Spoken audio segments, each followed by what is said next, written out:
Halloween is just around the corner, so it's time to talk about some scary things, specifically my favourite horror movies.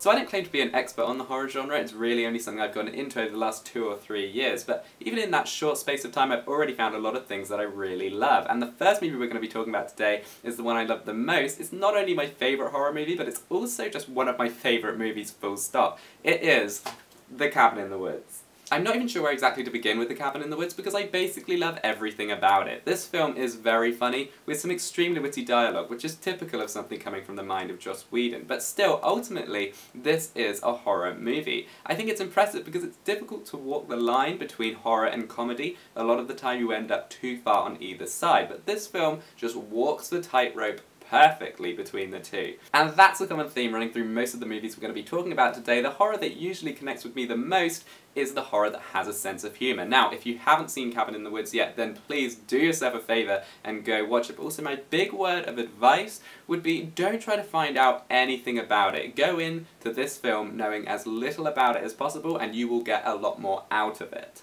Joss Whedon and Drew Goddard made this movie because they loved the horror genre, but they saw it in a state of stagnation. So they took the most basic premise for a horror movie and completely flipped it on its head. It's exciting, it's funny, it's scary, and it's completely unique. The Cabin in the Woods is a must-watch. What's next on the list?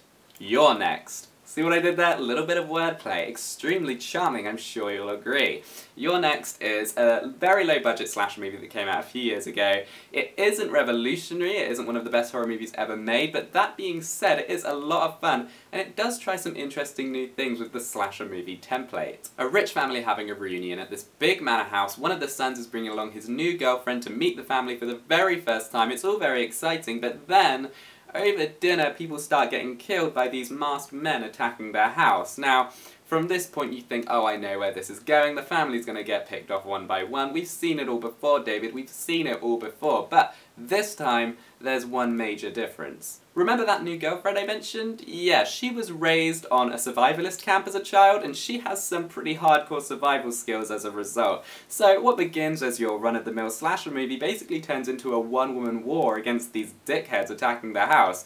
Add in a few good plot twists, and what you have is a recipe for an extremely entertaining horror movie. Let's move on to something a little bit more mainstream. If you haven't seen this movie, you would still no doubt recognise its iconic antagonist. We're talking about Scream. Now, Scream is a movie that has spawned 3 sequels and recently a TV show, but today we're just going to focus on the first movie, and what a fantastic movie it is. Wes Craven made his name as a master of horror, and I feel like Scream is the culmination of all the experience he gained working in the genre for so long. Not only is Scream an extremely effective horror movie in its own right, but also it plays on the tropes of the genre in a way that is very clever and often hilarious. I haven't seen Scream for a little while now, so it's definitely a contender for my Halloween movie night pick. I remember watching it and just being utterly captivated by it. The performances are great, the pacing is great, the mystery kept me guessing until the big reveal, and it is genuinely scary. There's a reason why Ghostface is a staple of every fancy dress store every Halloween. It's because it is still, even all these years later, a very haunting image. If you haven't already, definitely watch Scream, and if you have watched it,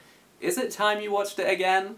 This next choice is going to be divisive. You may hate me for saying this, but I love the Resident Evil movies. Oh my gosh, I grew up watching these movies and they hold a dear place in my heart. Now, you don't have to tell me, I am well aware these movies are terrible, but in spite of the nonsensical plot, the thinly developed characters, and the occasional terrible performance, I still find these movies ridiculously entertaining. Say what you will about Milla Jovovich, but she can carry an action movie, and she's proven this through the consistent box office returns that this franchise delivers. Now, I believe that Milla is a genuinely good actress. I don't think she gets the chance to show that very often in this series, because these films are kind of poorly written.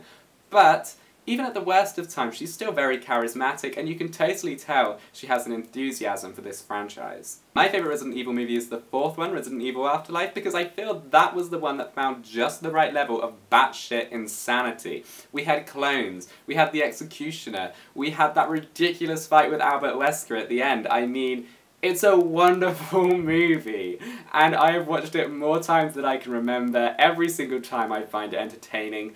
It's crazy, I know.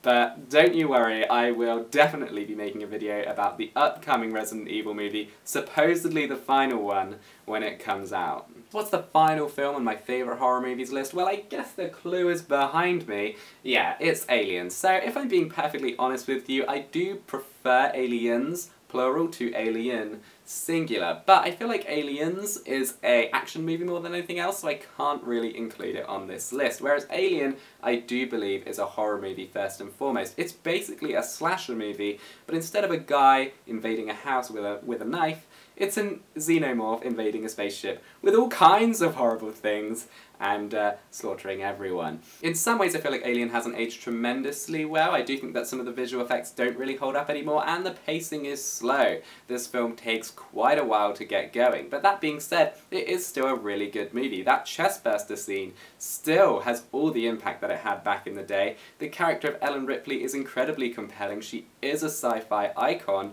and all the other characters in this movie are given longer to develop than they are in the average horror movie these days. So that makes the climactic final act all the more exciting. Alien is nearly 40 years old, and there are still moments in this movie that make me jump out of my skin. I do believe that it is a cinematic landmark. It has earned its place in the National Film Registry. If you are yet to watch Alien, then definitely have it on your radar, and be sure to watch Aliens after because it's way better. So there are a lot of other movies, TV shows and comics I would have loved to have talked about today, but sadly we just didn't have the time, so I'm just going to give shout-outs to 10 Cloverfield Lane, Scream Queens, Hemlock Grove, Gotham by Midnight, and Lock and Key. Hopefully we'll be able to talk about these subjects in the not too distant future. We'll just have to see. But for now, thank you so much for watching this video. I hope you'll come back next time.